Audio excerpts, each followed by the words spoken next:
Welcome to the debate. When we talk about tackling the green transition, I feel like the conversation usually sounds a lot like planning a massive home renovation, Oh, absolutely. right? Like everyone is standing in the yard, staring at the blueprints. They're pointing enthusiastically at the solar panels, the high capacity heat pumps, the upgraded insulation. All the highly visible upgrades. Exactly. And they're all asking the exact same question, which is, uh, where do we find the cash to pay the contractors? Right, because the assumption is that this is merely a financing gap. Yes, exactly. The idea is we just need to mobilize enough private capital or issue a sufficient number of green bonds, and we can essentially just buy our way out of the climate crisis. Which is a comforting thought, but But what if the problem isn't a lack of cash? What if the actual foundation of the house, which is the international monetary architecture itself, is fundamentally, structurally incapable of supporting the weight of this renovation? well, that is the pivotal question for today. Because the mainstream narrative from international institutions has entirely overlooked the fact that the green transition isn't just an environmental or a technological challenge. It goes much deeper than that. It really does. Today, we're exploring a pretty radical framework from the paper Green Transition, Monetary Architecture, and International Monetary Hierarchy, a covenantal endogenous monetary perspective. Quite a title. It is, yeah. But the paper argues that the climate crisis is fundamentally a problem of global monetary architecture, of inflation control, and crucially, the hierarchy of international currencies. I mean, you simply cannot fund a global overhaul on a broken monetary foundation. And that really brings us to the core disagreement we are exploring today. What is the actual primary bottleneck for financing the green transition? Right. I will argue that the bottleneck is a structural flaw in the international monetary architecture. The global monetary hierarchy actively prevents developing nations from financing their own green transitions. Okay, but Let me just finish the thought.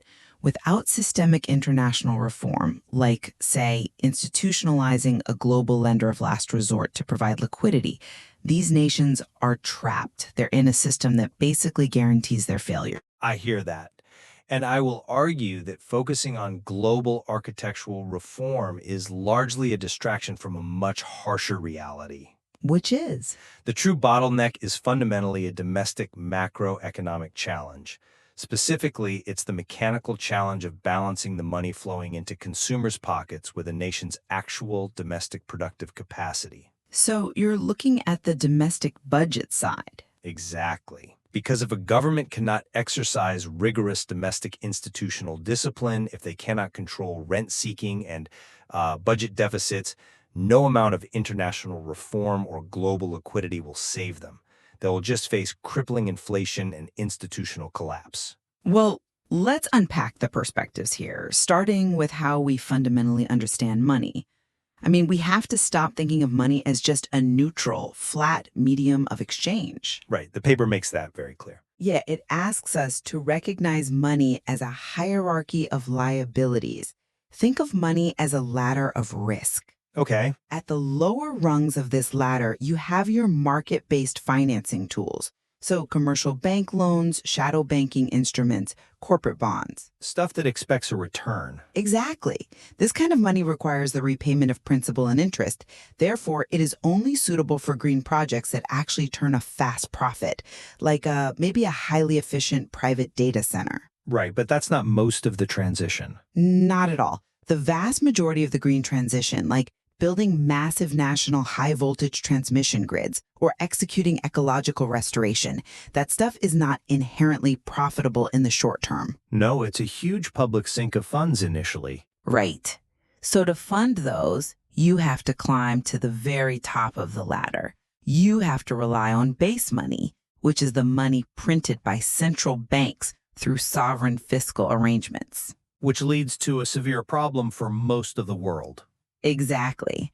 Because there's a second hierarchy at play here, which is the hierarchy of nations. The L1 through L4 framework from the text. Yes, a country at the top of the global order, an L1 country, like the United States, possesses a dominant global currency. It can easily create this central bank-based money to fund massive, unprofitable infrastructure. Because there's global demand for their currency. Right. But the vast majority of the world lives in L3 or L4 economies, the semi-independent or heavily dependent ones. Think of countries like Brazil, Indonesia, Ecuador. Their monetary space is completely different. It really is. Their ability to expand their domestic money supply to fund green infrastructure isn't free.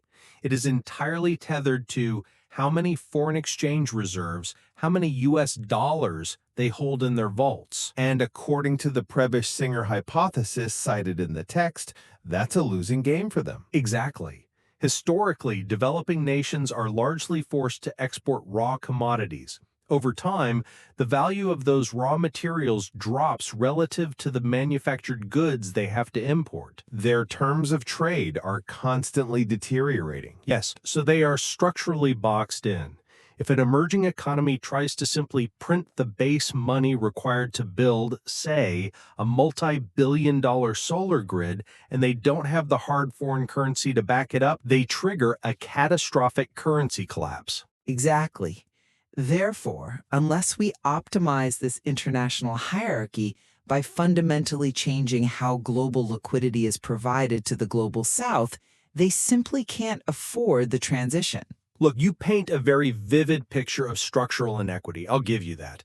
But I focus heavily on the mechanical constraints of that money creation, regardless of where a country sits in the hierarchy. How so? Well, the framework we are discussing today boils monetary value down to a formula, right? VM is proportional to A over MC. Right. Monetary value equals productive capacity divided by consumption money flow.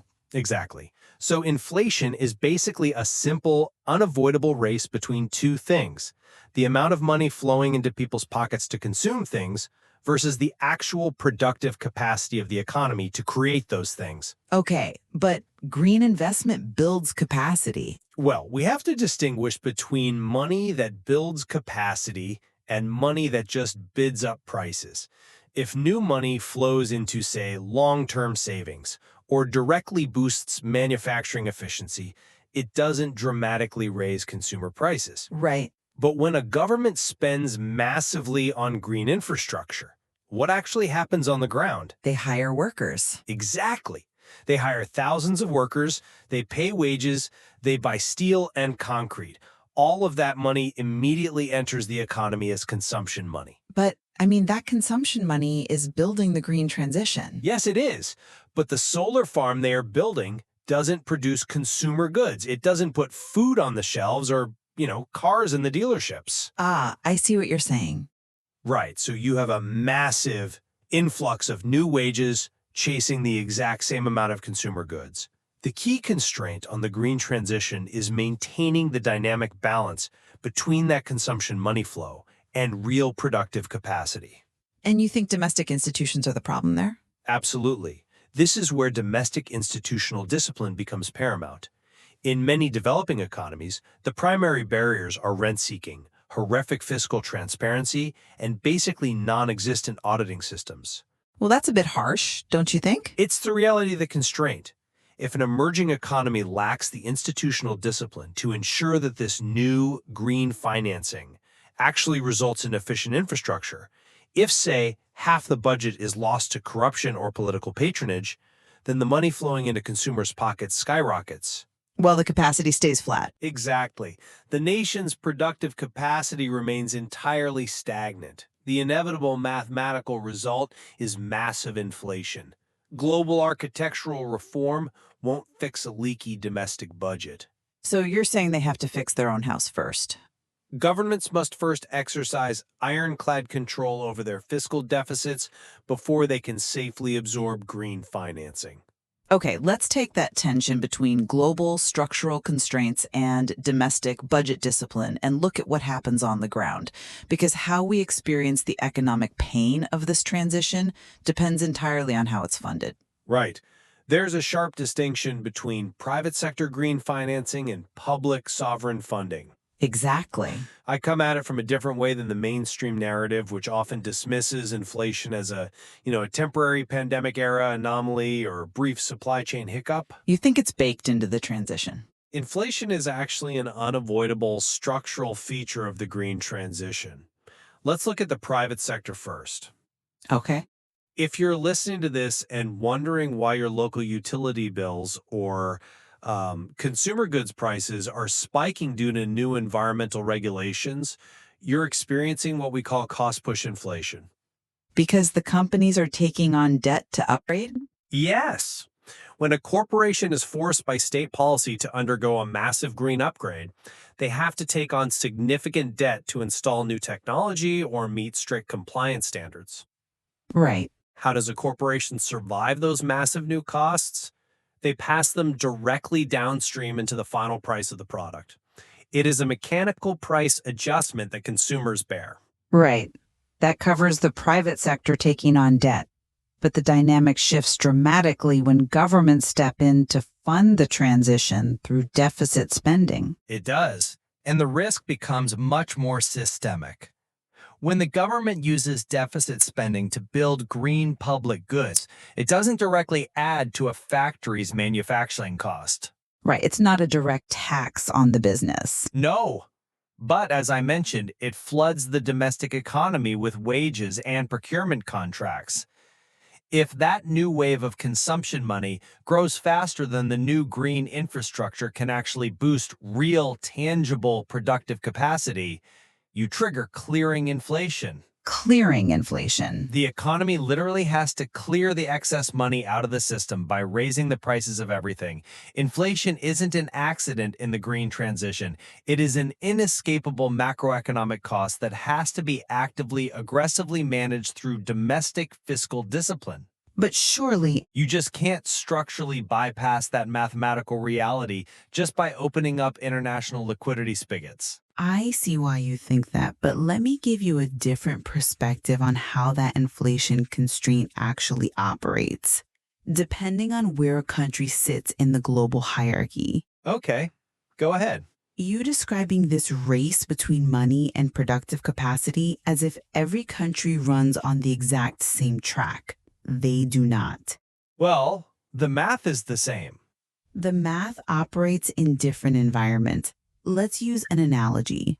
Think of a dominant top-tier currency country like the United States as a massive city hooked up to a global water reservoir. A global reservoir. All right. Because the US dollar is the world's dominant reserve currency, the US enjoys an exorbitant privilege. It can run massive multi-decade trade deficits. Which is unique to L1 countries, yes. Exactly. So when the US government drastically expands its money supply to fund green projects, putting billions of dollars into workers' pockets, it doesn't immediately suffer that clearing inflation you just described. Because of imports. Yes, because it can just import the consumer goods those workers want to buy from abroad. It effectively imports foreign productive capacity to balance out its own domestic monetary expansion. Which softens the inflationary blow. In a very real sense, it exports its inflation into the global reservoir. Now, a developing nation does not have that plumbing. Right. They can't rely on the productive capacity embedded in the global trading system to bail them out. Exactly. An emerging economy is not a city connected to a global reservoir. It is a village relying entirely on its own local well. That's a good way to put it. And in fact, to maintain the foreign exchange reserves they need to survive in the global market, they actually have to allocate a huge portion of their domestic productive capacity to exports. Just to earn the hard currency. Right. They have to send their real wealth abroad just to keep their currency stable. So when that village tries to pump more money into its economy to build a green grid, the well runs dry immediately. The capacity isn't there. They cannot absorb foreign capacity. So the resulting inflation you're pointing to isn't just a failure of their domestic discipline. It is a structural inequity engineered into the global system. I mean, That is an inequity that auditing systems and budget transparency alone simply cannot solve. well, it is a profound structural asymmetry, I will grant you that. The framework we're analyzing is clear that the US dollar enjoys the staggering privileges of a dominant global currency without, fully assuming the corresponding responsibilities to manage global climate risk. Which is incredibly frustrating. It is. And that naturally leads to the proposed solution you favor, reforming the top of the hierarchy to better support global financing. Because it is the only logical step. Right now, the US dollar holds a monopoly on this exorbitant privilege. True. So, to distribute the immense burden of global green financing, we need to expand the top tier of the monetary hierarchy to foster moderate, healthy competition. We need a second dominant global currency. And you're looking at Europe for this? The Eurozone is the most plausible candidate for this. By creating a dual dominant structure, we could issue green bonds in both dollars and euros under transparent international rules. Okay, but Just think about it. This would finally provide a stable, massive pool of high-level financing capacity that developing nations desperately need. It would allow them to fund their transitions without forcing them to drain their own limited economic wells. I'm sorry, but I just don't buy that. Let me tell you why, and we only need to look at the historical reality of the Eurozone to see the flaw in that logic. The euro is a massive, stable currency. But what is the core source of fragility in the euro? De Grauwe pointed this out back in 2011. It is the separation of fiscal and monetary authority. Well, yes, it's a multi-sovereign currency. Exactly. They share a central bank, yes, but they absolutely do not have a unified fiscal treasury. They don't share a budget. They don't have common debt mechanisms. It's an ongoing process. They're essentially a group of neighbors sharing a checking account without sharing a reliable income stream. The framework does acknowledge the institutional fragility of the Eurozone, but it remains the most viable candidate we have. Acknowledging it isn't enough when that fragility is the exact reason the euro struggles to act as a true dominant currency, even under stable economic conditions, let alone during a global climate crisis. But we have to start somewhere. You cannot simply decree a currency to global dominance because the climate timeline demands it. For the Eurozone to become a true top-tier currency capable of anchoring global green finance, it would require deeply unified domestic institutional foundations. Like common bonds? Yes, jointly issuing European sovereign bonds, establishing massive, unified fiscal support mechanisms. That level of political and fiscal integration does not exist today, and frankly, the political will for it is actively eroding. I wouldn't say eroding, but it's slow. My overarching point here is that you keep looking to the top of the international architecture for a silver bullet. But even your proposed solutions at the global level require massive, incredibly painful domestic institutional restructuring first. That's an interesting point. Though I would frame it differently when we look at the immediate, urgent needs of the developing nations, which we must remember make up the vast majority of the global population. Yes, they are the bulk of the transition. Exactly. So even if European fiscal integration takes decades, we still have to solve the monetary trap facing the global south right now. We cannot put the climate crisis on hold while we wait for Europe to unify its treasuries. Well, how do you propose doing that when many of these dependent economies have almost zero independent monetary policy space?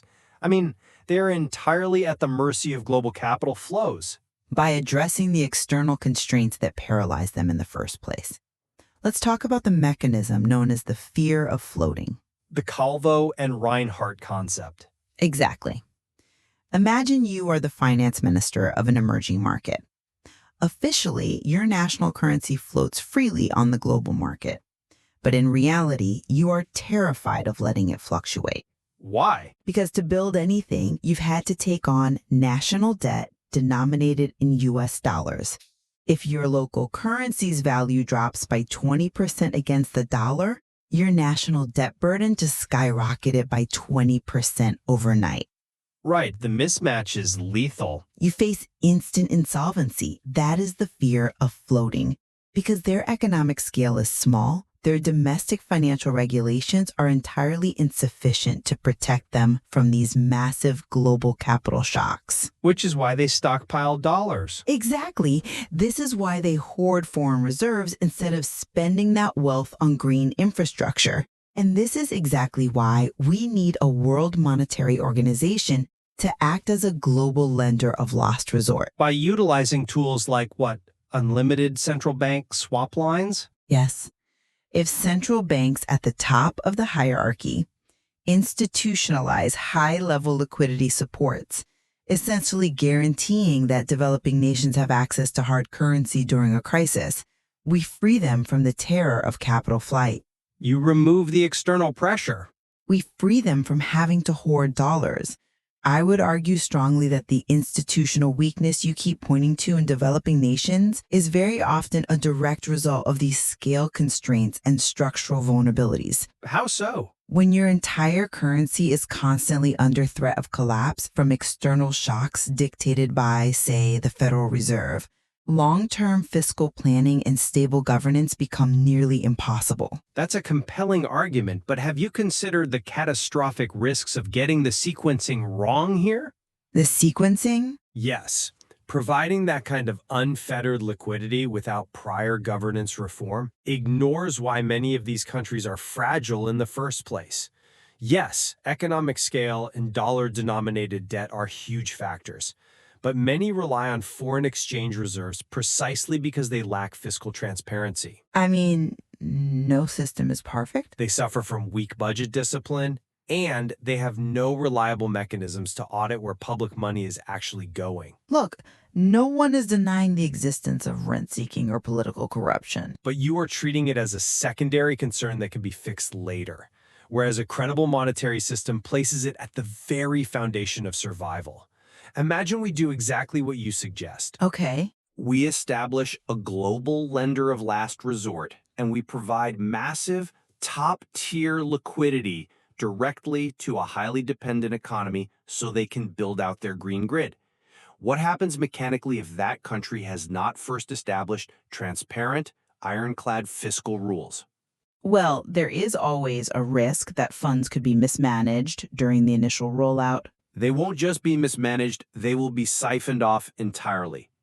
Without effective, aggressive budget oversight, injecting that level of international liquidity will merely induce massive rent-seeking. But we can build safeguards. The money will flow to politically connected firms rather than efficient infrastructure projects. We have to look at the transition comprehensively. Which means looking at all factors, yes. Right, there is a macroeconomic dimension, a technological dimension, and an institutional dimension. The technological aspect, actually measuring ecological progress and enforcing green standards, will completely fail if institutional governance isn't prioritized first. I disagree with the order of operations there. You simply cannot inject high-level global liquidity into a domestic system that lacks monetary credibility and expect a green utopia to emerge on the other side. What you will get is severe clearing inflation, a devastating misallocation of resources, and a sovereign debt crisis, just with a green label slapped on it. I'm not convinced by that line of reasoning because, frankly, it creates a fatal catch-22 for the developing world. How is it a catch-22? You are essentially demanding that emerging economies achieve flawless first-world institutional governance before they are granted access to the international liquidity necessary to survive the transition. Not flawless, just functional. But the green transition cannot wait for perfect or even mostly perfect governance. The climate does not care about auditing systems or transparent bidding processes. The economy cares, though. But environmental improvement generates transnational externalities. It is a global public good.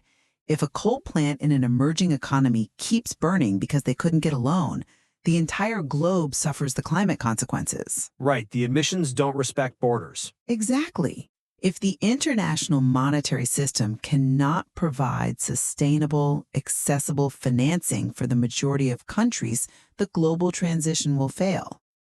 We need developed countries to provide the economic and technical assistance to help build those institutions alongside the liquidity support. Alongside it, sure. It cannot be used as a prerequisite that indefinitely delays funding until it's too late. It is not about demanding perfection, and it certainly isn't about using governance as an excuse to delay funding. It is about respecting the absolute mathematical reality of endogenous money. The math again. Yes, the math. If the money flowing into consumption dramatically outpaces the real productive capacity being built, the currency devalues. The economy breaks. That is gravity. You cannot pause macroeconomic laws out of sympathy for the climate timeline. Well, which brings us to the ultimate synthesis of our debate today, I think. We are looking at two deeply interconnected sides of an incredibly complex coin. That's a fair assessment. To summarize my position, the green transition requires us to recognize the reality of how money is created and constrained on a global scale. We must acknowledge that developing economies are currently caught in a structural trap. The L3 and L4 constraint. Exactly. They are suffocated by the need to hoard foreign exchange reserves and punished by deteriorating terms of trade. For a true, effective global transition to occur, we must enact systemic international reform.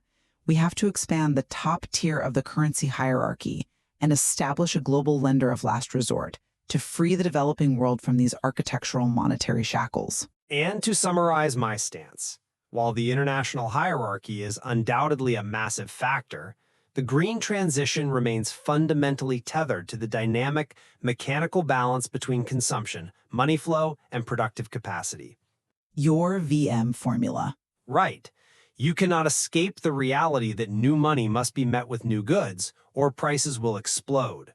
Therefore, rigorous domestic institutional discipline, enforcing transparent fiscal rules, executing aggressive auditing, and preventing newly created money from triggering catastrophic clearing inflation remains the unavoidable primary constraint on green financing. Despite our different emphases on where the true bottleneck lies, I think we have found profound points of convergence today. I agree. We both completely agree with the foundational insight of this framework. The green transition is absolutely not a simple issue of locating private capital or issuing a few more corporate green bonds. Far from it. The mainstream narrative of a simple financing gap is dangerously reductive. It really is. It lulls policymakers into a false sense of security. We also agree that distinguishing between money that drives consumption and money that builds long-term development is absolutely critical. If governments do not understand how massive new green fiscal deficits mechanically impact consumer prices, they will blindly steer their economies into severe macroeconomic instability. Exactly. This framework changes the entire paradigm of how we must view climate finance moving forward. It is no longer just an environmental issue or a technological hurdle. It is intrinsically a problem of monetary architecture. It really asks us to look closely at our own national currencies.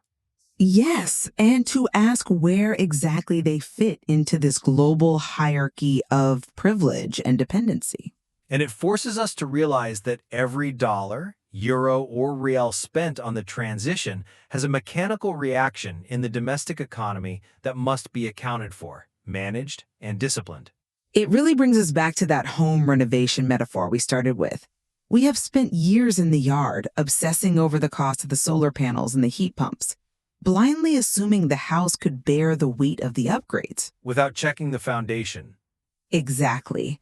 But today's discussion forces us to look down into the basement. It reveals that the foundation, our global and domestic monetary systems, is fundamentally uneven, cracked, and perhaps entirely inadequate for the job. A sobering thought. It is. Whether the ultimate solution requires pouring a completely new global foundation or aggressively reinforcing the domestic load-bearing walls, one thing is absolutely certain. We cannot keep ignoring the cracks. Thank you for joining us on the debate.